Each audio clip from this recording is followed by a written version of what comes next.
Bonjour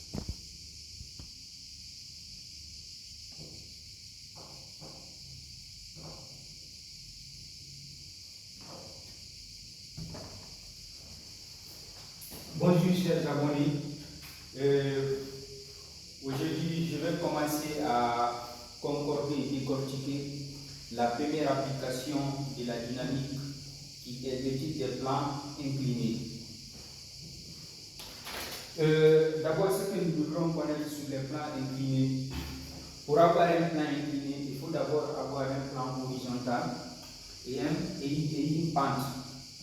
Maintenant, la combinaison du plan horizontal et la pente, les deux là vont former un angle alpha.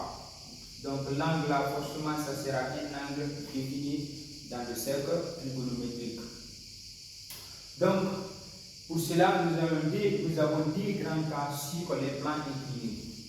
C'est comme si on a une montagne. Il y a deux cas, soit qui monte, ou soit qui descend. Donc ce sont les deux grands cas. Maintenant, chaque cas a aussi sa subdivision en fonction des caractéristiques. On peut monter sur un plan incliné avec force de frottement et sans force de frottement, ça fait 2. Et on peut descendre aussi sur un plan incliné avec force de frottement et sans force de frottement, ça fait aussi 2. Donc en général, nous aurons 4 sous-ensembles. Donc dans ce cas, nous allons essayer de commencer par le premier cas de notre choix. Si je prends par exemple la montée, donc je décortique avec force de frottement et sans force de frottement. Mais bon, avant de descendre, il faut toujours monter sur la colline. Donc dans ce cas, le premier cas, moi je vais commencer par la montée, parce qu'arrivé au sommet, nous allons redescendre. Donc étude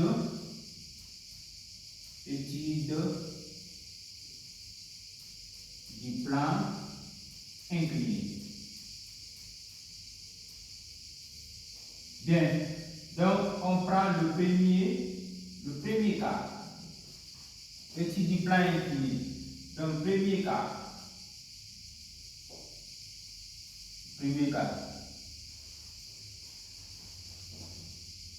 montée d'un corps ou bien d'un solide sur un plan incliné. Donc sans force de frottement.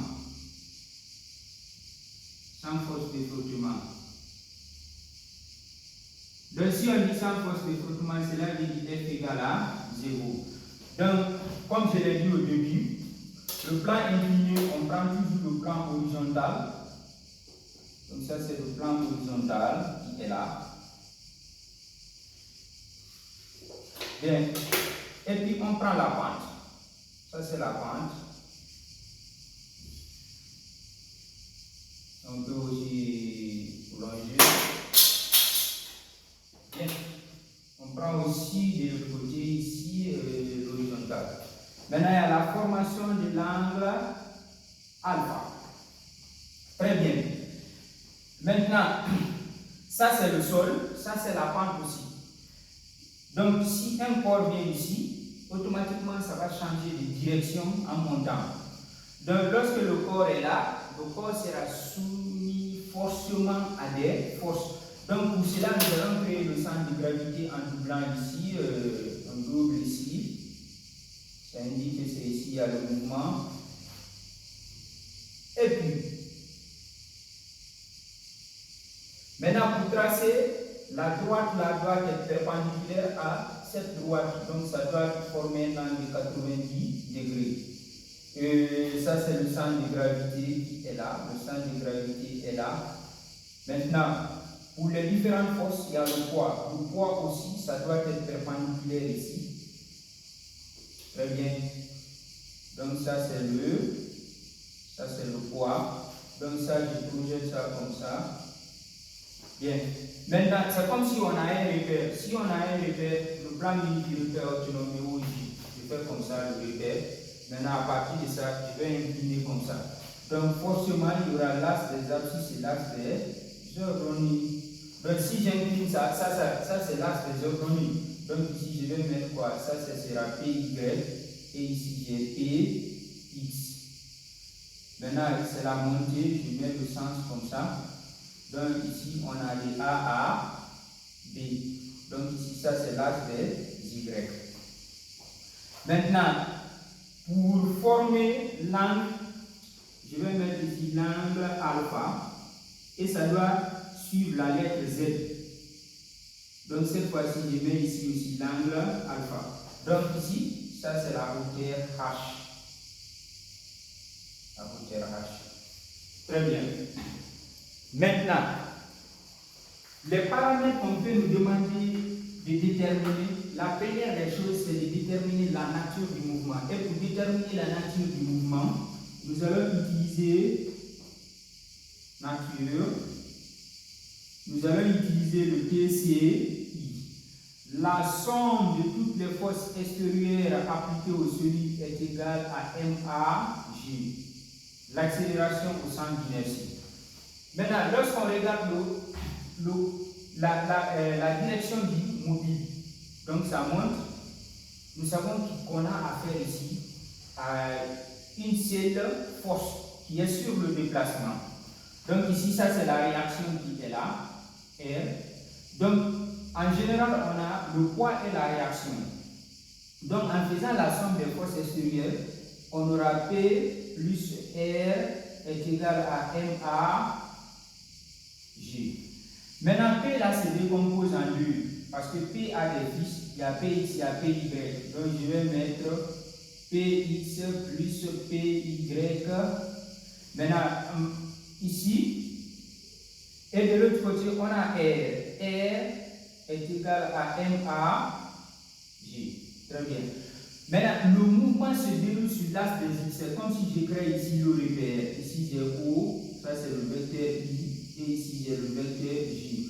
Donc, si le mouvement est sur l'axe des X, tous les corps qui ne sont pas sur l'axe des X, c'est-à-dire qui sont perpendiculaires, donc la force, plutôt, les forces qui sont sur les droites perpendiculaires à l'axe de déplacement, ces forces-là sont nulles. Donc, dans cette optique, en observant, nous allons constater que R est perpendiculaire. Donc, PY aussi est perpendiculaire. Donc, les deux là, on les laisse. Nous allons dire quoi ici? On aura PX, parce que c'est là-bas seulement le mouvement est égal à MAG. Et puis, on a PY plus R est égal à au vecteur nu. Maintenant, on va suivre, on fait la projection en suivant la direction du mouvement. Le solide est en train de monter, mais Px s'oppose au sens du mouvement, donc ça sera négatif. Donc projection. Donc en faisant la projection sur l'axe des X, ici on aura moins Px est égal à MAG. On ne met plus vecteur après la projection. Mais Px ici, on aura sinus de l'angle alpha égal à côté opposé sur l'hypoténuse. Donc Px égale à Mg, sinus de l'angle alpha, ce qui est égal à MAG. Donc AG est égal à moins G sinus de l'angle alpha. Donc c'est ça l'expression de l'accélération. Maintenant ici, le mouvement est retenu uniformément retardé parce que la réponse est négative. Donc après cela, on peut te demander de déterminer la hauteur par exemple, ou bien de déterminer l'angle, ou bien de déterminer le déplacement, ou bien les équations horaires. Donc je vais prendre par exemple l'équation horaire. Équation horaire B, ou bien je prends d'abord la vitesse, après je viens maintenant sur. Maintenant, pour trouver la vitesse, il faut utiliser le théorème de l'énergie cinétique. Le théorème de l'énergie cinétique, c'est le TEC. Donc, c'est la somme des travaux de toutes les forces extérieures appliquées au solide est égale à quoi? Est égale à la variation de l'énergie cinétique. L'énergie cinétique varie entre deux points, le point initial et le point final. Donc, j'ai l'énergie cinétique au point B, moins l'énergie cinétique au point A est égale. Il n'y a que travailleur force de PX. Bien, maintenant, arrivé ici, lorsque le mobile arrive ou bien le solide arrive au point culminant, sa vitesse va s'annuler. Sinon, si la vitesse ne s'annule pas, ça va continuer. Donc, vu que sa vitesse va s'annuler, et ici, en décomposant, on aura 1 demi de mvb au carré. Donc, si vb égale à 0, ça s'annule. Et automatiquement, ici, on aura moins 1 demi de mva au carré, ce qui est égal. Et px s'oppose, ça sera moins px fois le déplacement qui est ad. Moins se simplifie. Et px, je remplace par un g sinus de l'angle alpha. On aura v égale à 2. Ici, m va se simplifier 2g sinus de l'angle alpha fois le déplacement ad. Donc, va est égal à la racine carrée de 2ad g sinus de l'angle alpha. Donc c'est ça la formule de la vitesse. Maintenant C. Donc on prend par exemple la hauteur. Bien, pour trouver la hauteur, donc je viens justement dans le triangle, je vais mettre par exemple ici K. Dans le triangle, ici l'angle est formé, donc c'est la lettre là qui doit être au milieu, BAK. Donc je prends sinus de l'angle alpha égale au côté opposé, ça sera H sur l'hypoténuse qui est AD. Donc je tire directement le fil, voilà, ça passe. Donc H égale à AD sinus de l'angle alpha. Maintenant si on veut tirer alpha, on tire ici alpha en disant c'est arc sinus de l'expression qui est là. Maintenant 2. Nous allons maintenant essayer de déterminer, par exemple, les équations horaires. Parce qu'ici, on ne peut pas nous demander de déterminer la force de frottement parce qu'elle n'existe pas. La force de frottement est nulle. Donc, l'équation horaire. Équation